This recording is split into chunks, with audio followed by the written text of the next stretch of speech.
ಗಂಡ ಸತ್ತಾಗ ಹೆಂಡತಿ ವಿಧವೆ ಆಗ್ತಾಳೆ, ಹೆಂಡತಿ ಸತ್ತಾಗ ಗಂಡ ಏನಾಗ್ತಾನೆ, ಮದುವೆ ಆಗ್ತಾನೆ.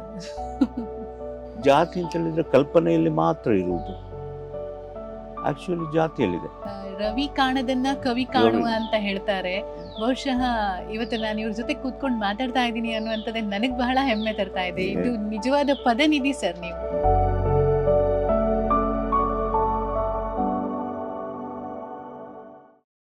ನಮಸ್ಕಾರ. ನಮ್ಮ ಟೊರೊಂಟೊ ಟಿವಿಯ ಅಂಗಸಂಸ್ಥೆಯಾಗಿರುವಂತಹ ರೇಡಿಯೋ ಶೋರೂಮ್ಗೆ ನಿಮಗೆ ಆದರದ ಸ್ವಾಗತ. ನಾನು ನಿಮ್ಮ RJ ನಾಯನ.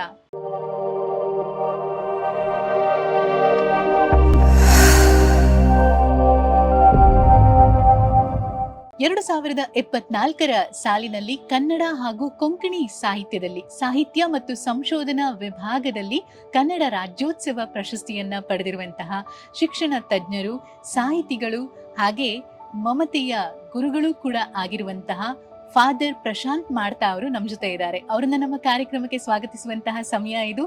ನಮಸ್ತೆ ಸರ್, ಕಾರ್ಯಕ್ರಮಕ್ಕೆ ಸ್ವಾಗತ ನಿಮಗೆ. ಮೊದಲನೇದಾಗಿ ಕನ್ನಡ ರಾಜ್ಯೋತ್ಸವ ಪ್ರಶಸ್ತಿಯನ್ನ ಪಡ್ಕೊಂಡಿರುವಂತಹ ನಿಮಗೆ ಎಲ್ಲ ಕನ್ನಡಿಗರ ಪರವಾಗಿ ಹಾಗೆ ಕೊಂಕಣಿ ಬಾಂಧವರ ಪರವಾಗಿ ರಾಜ್ಯೋತ್ಸವದ ಒಂದು ಅಭಿನಂದನೆಗಳನ್ನ ಸಲ್ಲಿಸ್ತಾ ಇದ್ದೀನಿ ಸರ್. ವಂದನೆಗಳು. ಹಾಗೆ ಈ ಸಾಹಿತ್ಯದ ಒಂದು ಪಯಣ ಇರಬಹುದು ಅಥವಾ ನೀವು ಸೈಂಟ್ ಅಲೋಷಿಯಸ್ ಕಾಲೇಜಿನಲ್ಲಿ ಸೇವೆಯನ್ನ ಸಲ್ಲಿಸಿದಂತಹ ಒಂದು ಜರ್ನಿ ಇರಬಹುದು, ಇದೆಲ್ಲ ಶುರುವಾದದ್ದು ನಿಮ್ಮ ಒಂದು ಬಾಲ್ಯದ ದಿನದಲ್ಲಿನ ನಿಮ್ಮ ಆಸಕ್ತಿಯ ಚಟುವಟಿಕೆಗಳಿಂದ ಅನ್ನುವಂಥದ್ದು. ಹಾಗೆ ನಿಮ್ಮ ಬಾಲ್ಯ ಹೇಗಿತ್ತು, ನೀವು ಹುಟ್ಟಿ ಬೆಳೆದಿದ್ದು ಅದ್ರ ಬಗ್ಗೆ ಹೇಳ್ಬೋದಾ? ನಾನು ದಕ್ಷಿಣ ಕನ್ನಡದ ಒಂದು ತುದಿಯಲ್ಲಿರುವ ಸುಳ್ಯ ಊರಿನವರು. ನನ್ನ ಸಾಹಿತ್ಯದ ಎಲ್ಲ ಗುಟ್ಟು ಅಂತ ಹೇಳಿದ್ರೆ ಸುಳ್ಯದ 2 ಹೊಳೆಗಳು, ಒಂದು ಪಯಸ್ವಿನಿ ಹೊಳೆ, ಇನ್ನೊಂದು ಕಂದಡ್ಕ ಹೊಳೆ ಅಂತ. ಸುಳ್ಯ 2 ಹೊಳೆಗಳ ಊರು. ಆ 2 ಹೊಳೆಗಳು ಸುಳ್ಯವನ್ನು ಸುತ್ತುಗಟ್ಟಿವೆ. ನಾನು ಪ್ರತಿದಿನ 1-2 ಗಂಟೆಗಳ ಕಾಲ ಪಯಸ್ವಿನಿ ನದಿಯಲ್ಲಿ, ಹೊಳೆಯಲ್ಲಿ ಈಜಾಡ್ತಾ ಇದ್ದೆ, ಆಟ ಆಡ್ತಾ ಇದ್ದೆ. ಹಾಗೆ ಆ ನೀರಿನ ಪ್ರಭಾವ, ಹರಿಯುವ ಜುಳು ನೀರಿನ ಪ್ರಭಾವ ನನ್ನ ಮೇಲೆ ತುಂಬ ಪ್ರಭಾವ ಬೀರಿದೆ. ಭಾಷೆ ಕೂಡ ಹಾಗೆ, ಆ ಪಯಸ್ವಿನಿ ಹೊಳೆ ಹಾಗೆ ಹರಿತಾ ಇರುತ್ತೆ, ಹೊಸ ನೀರು ಬರ್ತಾ ಇರುತ್ತೆ ಅಂತ. ಒಂದು ಸಾಹಿತ್ಯದ ಮೇಲೆ, ಸಂಶೋಧನೆಯ ಮೇಲೆ ಆಸಕ್ತಿ ಮೂಡಿದ್ದು ಪ್ರಕೃತಿ ಅಂಶವಾದ ಪಯಸ್ವಿನಿ ಹೊಳೆಯಿಂದಾಗಿ. ಹಾಗೂ ಸುಳ್ಯ ತುಂಬ ಸುಂದರ ಊರು. ಅಡಿಕೆ ತೋಟಗಳು, ರಬ್ಬರ್ ತೋಟಗಳು, ದೊಡ್ಡ ಬೆಟ್ಟಗಳು, ಪರ್ವತಗಳಿಂದ ಆವರಿತವಾದ ಪ್ರದೇಶ. ಇದೆಲ್ಲ ಪ್ರಾಕೃತಿಕ ಅಂಶಗಳು ನನ್ನ ಮೇಲೆ ತುಂಬ ಪ್ರಭಾವವನ್ನು ಬೀರಿವೆ. ನಾನು ಬರೆದ ಮೊದಲ ಒಂದು ಲೇಖನ ಅಂತ ಹೇಳಿದರೆ, ಹೈಸ್ಕೂಲ್ನಲ್ಲಿದ್ದಾಗ ನಮ್ಮ ಸ್ಕೂಲ್ ಮ್ಯಾಗಝೀನಿಗೆ, ವಾರ್ಷಿಕ ಪುಸ್ತಕಕ್ಕೆ ಬರೆದ ಕೊಡಗಿನ ಬೆಡಗು ಅಂತ ಒಂದು ಲೇಖನ ಬರೆದಿದ್ದೆ. ನನ್ನ ಅಧ್ಯಾಪಕರು ಲೇಖನವನ್ನು ಓದಿ, ಇವ ಎಲ್ಲಿಂದಲೂ ಕಾಪಿ ಹೊಡೆದಿದ್ದಾನೆ, ಯಾಕಂದರೆ ಅಷ್ಟು ಚೆನ್ನಾಗಿತ್ತು, ಅದರ ಶೈಲಿ ಎಲ್ಲ ತುಂಬ ಚೆನ್ನಾಗಿತ್ತು. ಅವ್ರು ನಂಬಲೇ ಇಲ್ಲ, ಒಬ್ಬ ಕ್ರಿಶ್ಚಿಯನ್ ಹುಡುಗ ಕನ್ನಡದಲ್ಲಿ ಹೀಗೆ ಬರೀತಾನೆ, ಬಹುಶಃ ಕಾಪಿ ಹೊಡೆದಿರ್ಬೇಕು. ಅವರಿಗೆ ಕನ್ವಿನ್ಸ್ ಮಾಡೋದ್ರಲ್ಲೇ, ಅವರಿಗೆ ಸತ್ಯ ಹೇಳುವುದ್ರಲ್ಲೇ ನನ್ನ ಶಕ್ತಿ ವ್ಯಯ ಆಗಿಬಿಟ್ಟಿತ್ತು. ಅದರದ್ದು ಪ್ರಕಟ ಆಯಿತು, ಕೊಡಗಿನ ಬೆಡಗು ಅಂತ. ನಂತರ ನಾನು ಇಲ್ಲಿಯ ಮಂಗಳೂರಿನ ಸರ್ಕಾರಿ ಕಾಲೇಜಿಗೆ ಸೇರಿದೆ. ನನ್ನ ವಸತಿ ಸೆಂಟ್ ಅಲೋಷಿಯಸ್ ಕಾಲೇಜಿನಲ್ಲಿ, ನನ್ನ ಫಾದರ್ ಆದ ಕಾರಣ ಸೆಂಟ್ ಅಲೋಷಿಯಸ್ ಕಾಲೇಜಿನಲ್ಲಿ ವಸತಿ. ಕಾಲೇಜಿಗೆ ಹೋಗ್ತಾ ಇರೋದು ಸರ್ಕಾರಿ ಕಾಲೇಜಿಗೆ. ಎಲ್ರಿಗೂ ಆಶ್ಚರ್ಯ, ಅರೆ ವಸತಿ ಅಲ್ಲಿ ಅಲೋಷಿಯಸ್ ಕಾಲೇಜಿನಲ್ಲಿ ಕಲಿಬೋದಿತ್ತಲ್ಲ, ಇಲ್ಲಿ ಆಗಿ ಬರ್ತಾ ಇತ್ತು. ಅಲೋಷಿಯಸ್ ಕಾಲೇಜಿನಲ್ಲಿ ಸಂಸ್ಕೃತ ಇರಲಿಲ್ಲ, ನಾನು ಸಂಸ್ಕೃತ ತಗೊಂಡೆ. ಅಲೋಷಿಯಸ್ ಕಾಲೇಜಿನಲ್ಲಿ ಕನ್ನಡ ಮೇಜರ್ ಇರಲಿಲ್ಲ, ಸರ್ಕಾರಿ ಕಾಲೇಜಿನಲ್ಲಿ ಇತ್ತು. ಹಾಗೆ ನಾವು ಆ ಗುಡ್ಡ ಇಳಿದು ಪ್ರತಿದಿನ ಸರ್ಕಾರಿ ಕಾಲೇಜಿಗೆ ಬಂದು ಅಲ್ಲಿ ಮುಗಿಸಿದ್ವಿ. ಆನಂತರ ಬೆಂಗಳೂರು ಯೂನಿವರ್ಸಿಟಿಲಿ ನಾನು ಕನ್ನಡ MA ಮಾಡಿದೆ. ಫಸ್ಟ್ ರ್ಯಾಂಕ್ ಬಂತು, 3 ಚಿನ್ನದ ಪದಗಳು, 1 ಫಸ್ಟ್ ರ್ಯಾಂಕ್ ಬಂತು. ಅಲ್ಲಿಯೂ ಆಶ್ಚರ್ಯ, ಕ್ರಿಶ್ಚಿಯನ್ ಹುಡುಗನಿಗೆ ಕನ್ನಡದಲ್ಲಿ ಫಸ್ಟ್ ರ್ಯಾಂಕ್ ಬಂದಿದ್ದಲ್ಲ, ಅವರಿಗೆ ಆಶ್ಚರ್ಯ. ಆಮೇಲೆ ನಾನು ಸೆಂಟ್ ಜೋಸೆಫ್ಸ್ ಕಾಲೇಜಿನಲ್ಲಿ ಕನ್ನಡ ಅಧ್ಯಾಪಕನಾಗಿದ್ದೆ. ಅದು ಒಂದು ರೆಕಾರ್ಡ್ ಬ್ರೇಕ್. ಯಾವ ಫಾದರು, ಕ್ರಿಶ್ಚಿಯನ್ ಫಾದರು ಕನ್ನಡ ಕಲಿಸೋದಿಲ್ಲ. ವಿದ್ಯಾರ್ಥಿಗಳಿಗೂ ಒಂದು ಆಸಕ್ತಿ, ಫಾದರ್ ಕನ್ನಡ ಕಲಿಸ್ತಾರಂತೆ ಅಂತ. ಆದರೆ ನಾನು ಅಧ್ಯಾಪಕನಾಗಿ ಭಾಳ ಚೆನ್ನಾದ ಅಧ್ಯಾಪಕನಾಗಿದೆ. ಒಳ್ಳೆ ಅಪ್ರಿಸಿಯೇಷನ್ ಇತ್ತು. ವಿದ್ಯಾರ್ಥಿಗಳು ಇತರ ಕ್ಲಾಸಿಂದ ಬಂದು ನನ್ನ ಕ್ಲಾಸ್ನಲ್ಲಿ ಕೂತ್ಕೊಳ್ತಾ ಇದ್ರು. ನನ್ನ ಮಾತನಾಡುವ ರೀತಿ, ಶೈಲಿ, ಹಾಸ್ಯವನ್ನು ಕನ್ನಡದ ಸಾಹಿತ್ಯದ ಬಗ್ಗೆ.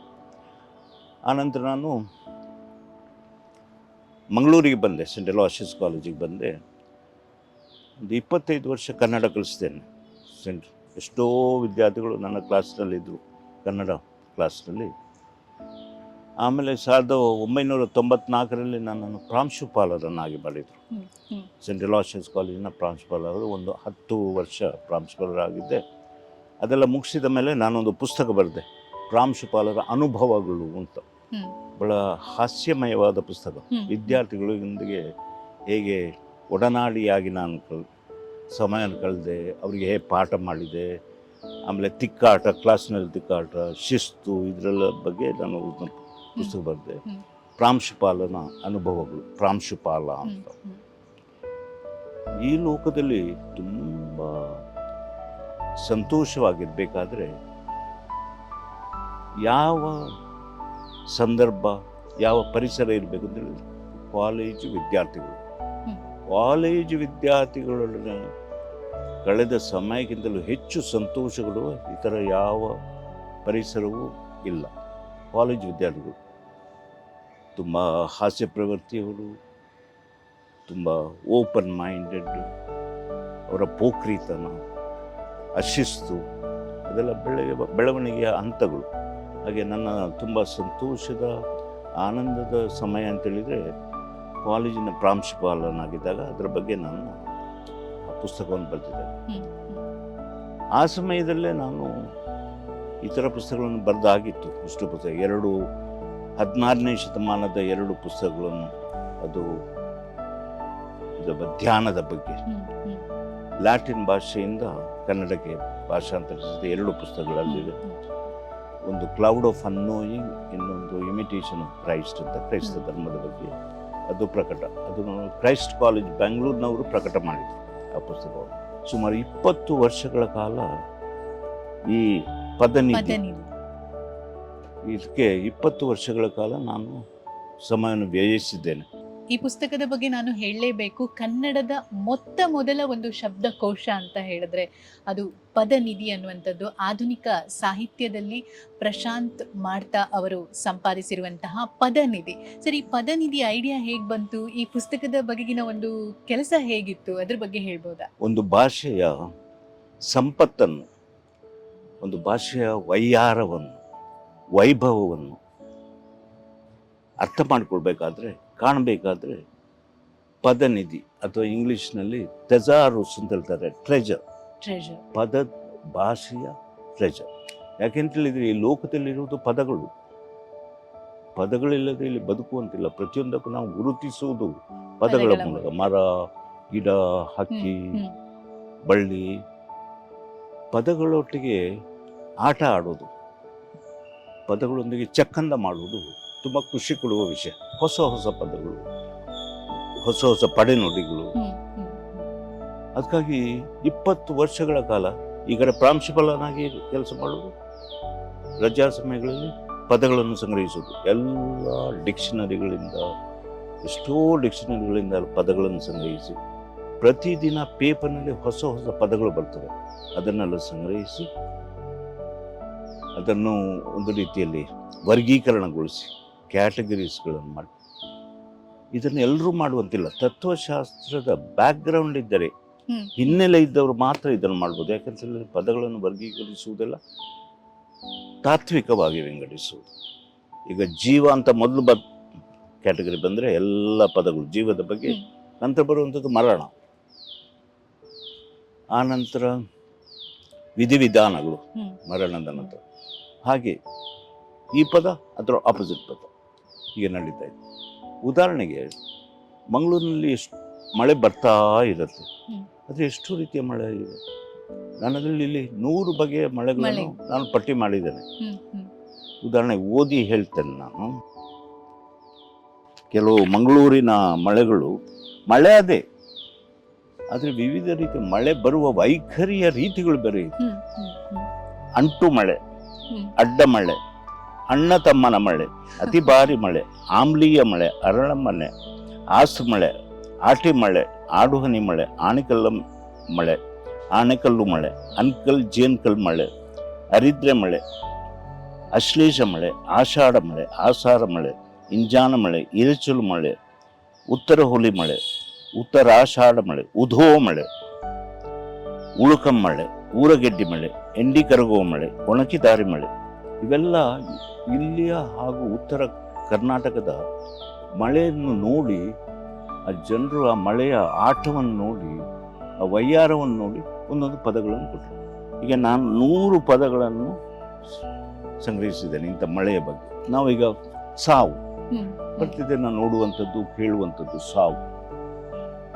ಅದರ ಬಗ್ಗೆ ಜನರು ಯಾವ ರೀತಿಯಲ್ಲೆಲ್ಲ ಸಾವನ್ನು ಕಂಡುಹಿಡಿದಿದ್ದಾರೆ. ಸಾವು ಅಂತ ಹೇಳಿದ್ರೆ ಭಯ, ಅದಕ್ಕಾಗಿ ಆ ಸಾವನ್ನು ಕಂಡು ಹಿಡಿದು ವಿವಿಧ ಪದಗಳನ್ನು ಕೊಟ್ಟರು. ಅಂಗಡಿ ಎತ್ತು, ಅಂಗಾತ ಮಲಗಿಸು, ಅಡ್ಡ ತಲೆ ಹಾಕು, ಅಡ್ಡ ಬೀಳು, ಅಡ್ಡ ಮಗಚು, ಅಡ್ಡ ಮಲಗು, ಅತ್ತ ಮುಖ ಹೋಗು, ಅತ್ತ ಹೋಗು, ಅಬ್ಬರ ಒಡಗು. ಸಾವು ಸತ್ತು ಹೋದ ಅಂತ ಹೇಳಿದ್ರೆ ಅಬ್ಬರ ಒಡಗು ಅಂತ. ಅಪ್ಪನ ಚೀಟಿ ಬರು ಸ್ವರ್ಗದಿಂದ, ಅರಿಶಿನ ಕುಂಕುಮವನ್ನು ಸೂರೆ ಮಾಡಿ ಹೋಗು. ಅರಿಶಿನ ಕುಂಕುಮ ಅಂತೇಳಿ ವಿಧವೆ ಆಗ್ತಾಳೆ, ಹೆಂಡತಿ ವಿಧವೆ ಆಗ್ತಾಳೆ. ಗಂಡಸಂತಾಗ ಹೆಂಡತಿ ವಿಧವೆ ಆಗ್ತಾಳೆ, ಹೆಂಡತಿ ಸತ್ತಾಗ ಗಂಡ ಏನಾಗ್ತಾನೆ, ಮದುವೆ ಆಗ್ತಾನೆ. ಅವ ವಿಧವೆ ಆಗೋದಿಲ್ಲ, ಅವನು ಮದುವೆ ಆಗ್ತಾನೆ. ಆಟ ಮುಗಿಸು, ಇಜ್ಜಲು ಮೂತಿಗೆ ಗೆಜ್ಜಲು ಹತ್ತು, ಇಸಬಾಯಿ ತೊಳೆಯು, ಉದುರು, ಉದ್ದ ನೀರಿನಲ್ಲೆಲ್ಲೂ. ಎಲ್ಲ ಸಾವಿನ ಬಗ್ಗೆ. ಸಾವಿನ ಬಗ್ಗೆ 1,500 ಪದಗಳಿವೆ. ಸಾವನ್ನು ವಿವಿಧ ನಾವು ಹೇಳುವುದನ್ನು ಸಾವನ್ನಪ್ಪಿದ, ಮರಣ ಹೊಂದಿದ, ಮೃತ್ಯು ಬಂತು. ಇಲ್ಲಿ 1,000 ಪದಗಳಿವೆ ಸಾವನ್ನು ವಿವರಿಸಲಿಕ್ಕೆ. ನಮಗೆ ಅದರ ಅರಿವು ಕೂಡ ಇರಲಿಲ್ಲ. ಸಾವಿನ ಬಗ್ಗೆ ಇಷ್ಟು ಪದಗಳು ಕನ್ನಡ ಭಾಷೆಯಲ್ಲಿ ಅರಿವು ಕೂಡ ಇಲ್ಲ. ಕೋಪದ ಬಗ್ಗೆ 3,000 ಪದಗಳಿವೆ.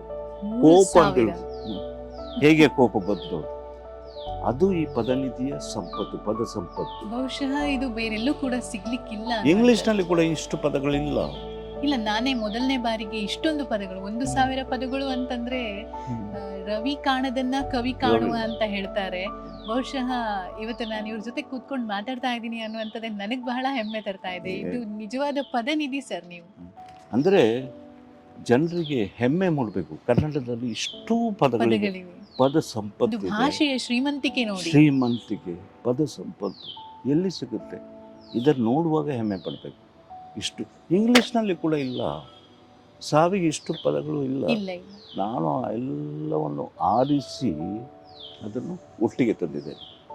ಇವು ಇತರ ಡಿಕ್ಷನರಿಗಳಲ್ಲಿ ಹಬ್ಬಿಕೊಂಡಿರ್ತವೆ, ಇಲ್ಲಿ ಒಂದು ಅಲ್ಲಿ ಒಂದು. ಸರ್, ಇದೆಲ್ಲ ಹೇಗೆ ಹುಡುಕಿದ್ರಿ? ಜನರ ಆಡು ಭಾಷೆಯ ಒಳಗಿಳಿದು ಸಂಗ್ರಹಿಸಿರುವಂತ ಎಲ್ಲ ರಿಸರ್ಚ್ ದೈನಂದಿನ ಪೇಪರ್ಗಳಿಂದ, ನ್ಯೂಸ್ ಪೇಪರ್ಗಳಿಂದ, ಡಿಕ್ಷನರಿಗಳಿಂದ, ನಾನು ಓದಿದ ಎಲ್ಲ ಗ್ರಂಥಗಳಿಂದ ಓದ್ತಾ ಇರುವಾಗಲೇ ನಾನು ಒಂದೊಂದು ಪದಕ್ಕೆ ಒಂದೊಂದು ಕಾರ್ಡ್ ಇದೆ, ಲಕ್ಷಾಂತರ ಕಾರ್ಡ್ಗಳನ್ನು ಪ್ರಿಪೇರ್ ಮಾಡಿದ್ದೇನೆ. ಆಮೇಲೆ ಅದನ್ನು ಮರಣದ ಎಲ್ಲ ಕಾರ್ಡುಗಳನ್ನು ಒಟ್ಟಿಗೆ ತರೋದು, ಆಮೇಲೆ ಅದನ್ನು ಕಂಪ್ಯೂಟರ್ಗೆ ಫೀಡ್ ಮಾಡೋದು. ಇದಕ್ಕಾಗಿ ಕನ್ನಡದಲ್ಲಿ ಇಂಥ ಪದನಿಧಿ ಇರಲಿಲ್ಲ. ಜನರಿಗೆ ಇದನ್ನು ನೋಡಿದಾಗ ಖುಷಿಯಾಯಿತು, ಕನ್ನಡ ಇಷ್ಟು ಪದಗಳಿದೆ ಅಂತ ಖುಷಿಯಾಯಿತು. ಅದಕ್ಕಾಗಿ ಅದನ್ನು ಗುರುತಿಸಿ ನನಗೆ ಪ್ರಶಸ್ತಿ ಕೊಟ್ಟಿರಬೇಕು ಅಂತ ಕಾಣುತ್ತೆ. ಖಂಡಿತವಾಗಿಯೂ ಒಂದು ಪ್ರಶಸ್ತಿ ಸಿಕ್ಕಿದ್ರೆ ಅದಕ್ಕೆ ಒಂದು ಸಾರ್ಥಕತೆ ಅನ್ನೋದಿರಬೇಕು. ಇವತ್ತು ಪದನಿಧಿಯ ಬಗ್ಗೆ ಕೇಳುವಾಗ ಬಹುಶಃ ಇದಕ್ಕೇನೆ ಎಷ್ಟು ಪ್ರಶಸ್ತಿ ಕೊಟ್ಟರು ಸಾಲದು ಅಂತ ನನಗನ್ನಿಸ್ತಾ ಇದೆ. ಪದನಿಧಿಗೆ ಎಷ್ಟು ವರ್ಷ ತಗೊಂಡಿದ್ರಿ ಸರ್ ತಾವು? ಒಂದು 25 ವರ್ಷ. 25 ವರ್ಷ. ಸರ್ಕಾರ ಈ ಯೋಜನೆಯನ್ನು ಕೈಗೊಂಡಿದ್ರೆ ಒಂದು 20 ಜನರನ್ನು ನೇಮಿಸಿ ಅವರಿಗೆ ವೇತನ ಕೊಟ್ಟು ಒಂದು ಆಫೀಸ್ ಮಾಡಿ ಒಂದು 20-30 ವರ್ಷ ತಗೊಳ್ತಾ ಇದ್ರು. ಇದು ನನ್ನ ಒಬ್ಬಂಟಿಗನಾಗಿ ಮಾಡಿದ ಕೆಲಸ. ಇದು ಮುಗಿಸಿದ ಕೂಡಲೇ ಕೊಂಕಣಿಯ ಪದನಿಧಿ, ಇದು ಕೊಂಕಣಿಯ ಪದನಿಧಿ, ಕೊಂಕಣಿ ತೆಸಾರು, ತೆಸಾರು ಅದನ್ನು ಪ್ರಾರಂಭಿಸಿದೆ. ಅದು ಒಂದು 6-7 ವರ್ಷದ ಹಿಂದೆ ಮುಗಿಸಿದೆ. ಇನ್ನೊಂದು ಡಿಕ್ಷನರಿ ಕೊಂಕಣಿಯಲ್ಲಿ ನುಡಿಗಳು ಅಂತ ಹೇಳ್ತಾರೆ. ನುಡಿಗಳು ಅಂತ ಹೇಳಿದ್ರೆ ಇಡಿಯಮ್ಸ್. ಇದು ನುಡಿಗಳ ಡಿಕ್ಷನರಿ ಅಂತ ಹೇಳಿದ್ರೆ ನಾನು ಈಗಾಗಲೇ 3 ಡಿಕ್ಷನರಿಯನ್ನು ಬರೆದಿದ್ದೇನೆ. ಈ 3 ಡಿಕ್ಷನರಿ ನುಡಿಗಳು ಅಂತ ಹೇಳಿದ್ರೆ ಕೈ ಹಿಡಿದ, ಅವನು ಅವಳ ಕೈ ಹಿಡಿದ ಅಂತ ಹೇಳಿದ್ರೆ ಕೈ ಹಿಡಿಲಿಲ್ಲ, ಮದುವೆ ಆದ, ಅದನ್ನು ನುಡಿ. ಅವನು ಅವಳಿಗೆ ಕೈ ಕೊಟ್ಟ, ಅರ್ಥವೇ ಬದಲಾಯಿತು. ಹಾಗೆ ಅಂಥದ್ದನ್ನು ನುಡಿಗಳು ಇಡಿಯಮ್ಸ್ ಅಂತ ಹೇಳ್ತಾರೆ. ಅದರ 10,000 ನುಡಿಗಳನ್ನು ಕೊಂಕಣಿಯಿಂದ ಅಲ್ಲಿ ಸಂಗ್ರಹ ಮಾಡಿದೆ. ಹೀಗೆ 3 ಡಿಕ್ಷನರಿಯನ್ನು ಮಾಡಿದೆ. ಅದು ತುಂಬ ಸಂಶೋಧನಾಯುಕ್ತವಾದ ಕೆಲಸ. ಇದು ತುಂಬ ಪರಿಶ್ರಮ ಬೇಕು. ದಿನಕ್ಕೆ 8-9 ಗಂಟೆ ಕೂತ್ಕೊಂಡು ಕೆಲಸ ಮಾಡಬೇಕು. ಎಷ್ಟೋ ಸಾವಿರಾರು ಪುಸ್ತಕಗಳನ್ನು ಓದಬೇಕು. ಆ ಪದಗಳನ್ನೆಲ್ಲ ಗುರುತಿಸಿ ಸಂಗ್ರಹಿಸಿ ಆಮೇಲೆ ವರ್ಗೀಕರಿಸಬೇಕು. ಹಾಗೆ ಪ್ರಶಾಂತ್ ಮಾಡ್ತಾ ಅವರ ಸಾಹಿತ್ಯದಲ್ಲಿರುವಂತಹ ಇನ್ನೊಂದು ವಿಶೇಷತೆ ಏನು ಅಂತ ಹೇಳಿದ್ರೆ, ವಾಸ್ತವಿಕ ವಿಚಾರಗಳನ್ನ ಹಾಸ್ಯದ ಲೇಪನದೊಂದಿಗೆ ವಿವರಿಸಿ ಹೇಳುವಂಥದ್ದು. ನೀವು ಉದಯವಾಣಿ ನ್ಯೂಸ್ ಪೇಪರ್ನಲ್ಲಿ ಬರ್ತಾ ಇದ್ದಂತಹ ಒಂದು ಕಾಲಮ್, ಸತತವಾಗಿ 7-8 ವರ್ಷಗಳ ಕಾಲ ಬಂದಂತಹ ಒಂದು ಜನಪ್ರಿಯವಾದಂತಹ ಒಂದು ಅಂಕಣ, ಅದು ಚಕಿತ ಚಿತ್ತ ಅಂತ. ನಾನು ಕೂಡ ಅದರ ಅಭಿಮಾನಿಯೇ. ಅದರ ಬಗ್ಗೆ ಖಂಡಿತವಾಗಿಯೂ ಕೇಳಬೇಕು. ಆ ಎಕ್ಸ್ಪೀರಿಯನ್ಸ್ ಹೇಗಿತ್ತು ಸರ್? ನನಗೆ ಒಮ್ಮೆ ಒಂದು ದಿನ ಈ ಪುಸ್ತಕವನ್ನು ಪ್ರಕಟಿಸಿದ ನಂತರ, ಪದನಿಧಿಯನ್ನು ಪ್ರಕಟಿಸಿದ ನಂತರ ಅವರಿಂದ ಫೋನ್ ಕಾಲ್ ಬಂತು, ನೀವು ಭಾಷಾಶಾಸ್ತ್ರದ ಬಗ್ಗೆ ವಾರಕ್ಕೊಮ್ಮೆ ಒಂದು ಅಂಕಣ ಬರೆಯಿರಿ ಅಂತ. ನಾನು ಒಪ್ಕೊಂಡೆ. ಅಂದರೆ ಭಾಷಾಶಾಸ್ತ್ರದ ಬಗ್ಗೆ ಬರೆದ್ರೆ ಓದುಗರು ಹೆಚ್ಚು, ಅವರಿಗೆ ಆಸಕ್ತಿ ಇಲ್ಲ ಭಾಷಾಶಾಸ್ತ್ರದ ಬಗ್ಗೆ. ನಾನು ಅದಕ್ಕೆ ಎಲ್ಲ ಸೋಷಿಯಲಾಜಿಕಲ್, ಸಾಮಾಜಿಕ ಆಗು ಹೋಗುಗಳ ಬಗ್ಗೆ ಬರಲಿಕ್ಕೆ ಪ್ರಾರಂಭಿಸಿದೆ. ಅವರು ಮೊದಲು ಸ್ವಲ್ಪ ಭಯದಿಂದಿದ್ರು. ಈ ಕ್ರಿಶ್ಚಿಯನ್ನು ಏನು ಮತಾಂತರದ ಬಗ್ಗೆ ಬರಿತಾನೋ, ತನ್ನ ಧರ್ಮದ ಬಗ್ಗೆ. ಆಮೇಲೆ ಅದು ಜನಪ್ರಿಯ ಆಗಿಬಿಟ್ಟಿದೆ. ನಾನು 1 ವರ್ಷ ಬರೆದೆ. ವರ್ಷಕ್ಕೆ 50 ಲೇಖನಗಳು, ಅಂಕಣಗಳು ಇರ್ತವೆ ವರ್ಷಕ್ಕೆ, ವಾರಕ್ಕೊಂದು. ಭಾನುವಾರ ಓದುಗರು ಕೂಡ ಹೆಚ್ಚು. ಆಮೇಲೆ ನಾನು ಹೇಳಿದೆ 1 ವರ್ಷ ಆಯಿತು ಸಾಕು ಅಂತ ಕಾಣ. ಇಲ್ಲ, ನಿಮಗೆ 20,000 ಓದುಗರಿದ್ದಾರೆ, ಕಂಟಿನ್ಯೂ ಮಾಡಲಿ ಅಂತ. ಹಾಗೆ 1 ವರ್ಷದ್ದು 8 ವರ್ಷ ಅಂತ ಸುಮಾರು 500 ಲೇಖನಗಳನ್ನು, ಅಂಕಣಗಳನ್ನು ಬಂದಿದ್ದೇನೆ. ತುಂಬ ಜನಪ್ರಿಯವಾಗಿಬಿಟ್ಟಿತ್ತು. ನನಗೆ ಆಶ್ಚರ್ಯ ಅಂತ ಹೇಳಿದರೆ, ನಾನು ಇನ್ನೊಂದು ರೀತಿ, ಪ್ರತಿಯೊಂದು ವಿಷಯವನ್ನು ಇನ್ನೊಂದು ರೀತಿಯಲ್ಲಿ ನೋಡ್ತಾ ಇದ್ದೆ. ಜಾತಿ, ನಾನು ಜಾತಿಯ ಬಗ್ಗೆ ಕೆಲವು ಲೇಖನಗಳನ್ನು ಬರೆದೆ. ಜಾತಿಯ ಬಗ್ಗೆ, ಜಾತಿ ಅಂತ ಹೇಳಿದರೆ ಕಲ್ಪನೆಯಲ್ಲಿ ಮಾತ್ರ ಇರುವುದು. ಆ್ಯಕ್ಚುಲಿ ಜಾತಿಯಲ್ಲಿದೆ. ಬಿಳಿ ಬಣ್ಣ ಮೈ ಬಣ್ಣ, ಕಪ್ಪು ಮೈ ಬಣ್ಣ, ನೀಗ್ರುಗಳು ಹಾಗೂ ಈ ಶ್ವೇತವರ್ಣೀಯರು ಬಣ್ಣ ಆದರೂ ಸಿಗುತ್ತೆ, ವಿಂಗಡಿಸ್ಬೋದು. ಜಾತಿ ಯಾವ ಕ್ರೈಟೀರಿಯನ್ ಮೇಲೆ ಜಾತಿಯನ್ನು ವಿಂಗಡಿಸಿದ್ದಾರೆ? ನನಗೆ ಒಂದು ಕಾರಣ ಕೊಡಿ, ಈ ವರ್ಗೀಕರಣ ನಡೆದದ್ದು ಹೀಗೆ, ಇದನ್ನು ಹೊಂದಿಕೊಂಡು. ಜಾತಿಯಲ್ಲಿ ಇಲ್ಲ ಅಂತ ಏನಾದೊಂದು ಗುರುತು ಇರಬೇಕಲ್ಲ. ಈ ಜಾತಿ ಏನಿಲ್ಲ. ಈ ತಂದೆ ತಾಯಿಗಳಿಗೆ ಹುಟ್ಟಿದ ಕಾರಣ ಮಾತ್ರ ಜಾತಿ. ಇಂಥ ಕೆಲವು ವಿಚಿತ್ರವಾದ, ವಿಶೇಷವಾದ ವಿಷಯಗಳನ್ನು ನಾನು ಉದಯವಾಣಿಯಲ್ಲಿ ಬರೀಲಿಕ್ಕೆ ಪ್ರಾರಂಭಿಸಿದೆ. ಉದಯವಾಣಿಯಲ್ಲಿ ಬರೆದಾಗ ಒಂದು ವಿಶೇಷ ಅಂತ ಹೇಳಿದ್ರೆ, ಅದು ಶಿಕ್ಷಿತ ಮಂದಿಗೆ ಹೋಗುತ್ತೆ, ಎಜುಕೇಟೆಡ್ ಕ್ಲಾಸಿಗೆ ಹೋಗುತ್ತೆ.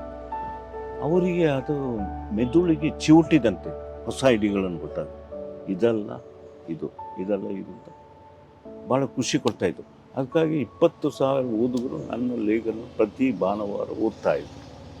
ತುಂಬ ಖುಷಿ ಕೊಡುವ ವಿಷಯ ಅದು, ಖಂಡಿತ. ಆಮೇಲೆ 8 ವರ್ಷ ಆದಮೇಲೆ ನಾನೇ ಹೇಳಿದ್ದೇನೆ, ಪ್ರತಿ ವಾರ ಬರೆಯೋದು ಅಂತ ಹೇಳಿದರೆ ತುಂಬ ಓದಬೇಕು, ತುಂಬ ರಿಫ್ಲೆಕ್ಟ್ ಮಾಡಬೇಕು. ನಾನು ಬೇರೆ ಕೆಲಸ ಮಾಡಲಿಕ್ಕಿದೆ, ಡಿಕ್ಷನರಿ ಬರಲಿಕ್ಕೆ 8 ವರ್ಷ ಸಾಕು ಅಂತ ಒಪ್ಪಿದ್ದೆ. ಆಮೇಲೆ ವಾರ್ತಾಭಾರತಿಯವರು ಕೇಳಿದರು ನನಗೆ ಬರೀಲಿಕ್ಕೆ. ನಾನು ಹೇಳಿದೆ, ನೋಡೋಣ ಬರೀತೇನೆ. ಆನಂತರ ನಾನು ಇದು ಬರೆದೆ, ಹೆಣ್ಣು ರಚನೆ ಗಂಡು ರಚನೆ. ಹೆಣ್ಣಿಗೂ ಗಂಡಿಗೂ ಇರುವ ಒಂದೇ ಒಂದು ವ್ಯತ್ಯಾಸ, ಹೆಣ್ಣಿಗೂ ಗಂಡಿಗೂ ದೇಹ ರಚನೆ, ದೇಹದಲ್ಲಿ ವ್ಯತ್ಯಾಸ ಇರುತ್ತೆ, ಬೇರೆ ಯಾವ ವ್ಯತ್ಯಾಸವೂ ಇಲ್ಲ. ಬುದ್ಧಿಶಕ್ತಿಯಾಗಲಿ, ಕಲ್ಪನೆಯಾಗಲಿ ಯಾವ ವ್ಯತ್ಯಾಸವೂ ಇಲ್ಲ ಅಂತ ನಾನು ಇಲ್ಲಿ ಹೆಣ್ಣು ರಚನೆ ಗಂಡು ರಚನೆ ಅಂತ ಬರೆದೆ. ಅದನ್ನು ಕ್ರೈಸ್ಟ್ ಕಾಲೇಜ್ ಯೂನಿವರ್ಸಿಟಿಯವರು ಪಬ್ಲಿಷ್ ಮಾಡಿದ್ರು. ಅದು ತುಂಬ ಜನಪ್ರಿಯ ಗ್ರಂಥ ಆಗಿತ್ತು. ತುಂಬ ಜನರು ಓದಿದ್ರು, ತುಂಬ ಜನರು ಒಪ್ಪಲಿಲ್ಲ ನನ್ನ. ಆಮೇಲೆ ಕ್ಲಾಸ್ ರೂಮ್ ನಿಭಾವಣೆ, ನಾನೊಂದು 30 ವರ್ಷ ಕಾಲೇಜಿನಲ್ಲಿ ಕಲಿಸಿದ ಕಾರಣ ಕ್ಲಾಸ್ ರೂಮನ್ನು ಹೇಗೆ ನಿಭಾವಣೆ ಮಾಡೋದು, ಅಧ್ಯಾಪಕರಿಗೊಂದು ಕೈಪಿಡಿ, ಹೇಗೆ ನಿಭಾವಣೆ ಮಾಡೋದು. ನೀವು ಹೊಸ ಅಧ್ಯಾಪಕರು ಫಸ್ಟ್ ಡೇ ಏನಾಗುತ್ತೆ ಕ್ಲಾಸ್ ರೂಮ್ನಲ್ಲಿ, ವಿದ್ಯಾರ್ಥಿಗಳು ಹೇಗೆ ಪ್ರತಿಕ್ರಿಯೆ ನೀಡ್ತಾರೆ ನೀವು ಪ್ರಥಮ ಸಲ ಹೋದಾಗ, ಸೆಕೆಂಡ್ ಡೇ ನೀವೇನು ಮಾಡಬೇಕು, ಥರ್ಡ್ ಡೇ ಏನು ಮಾಡಬೇಕು, ಅಧ್ಯಾಪಕರು ಮಾಡಬೇಕಾದ ಒಂದು ಕೆಲಸ ಅಂತ ಹೇಳಿದರೆ,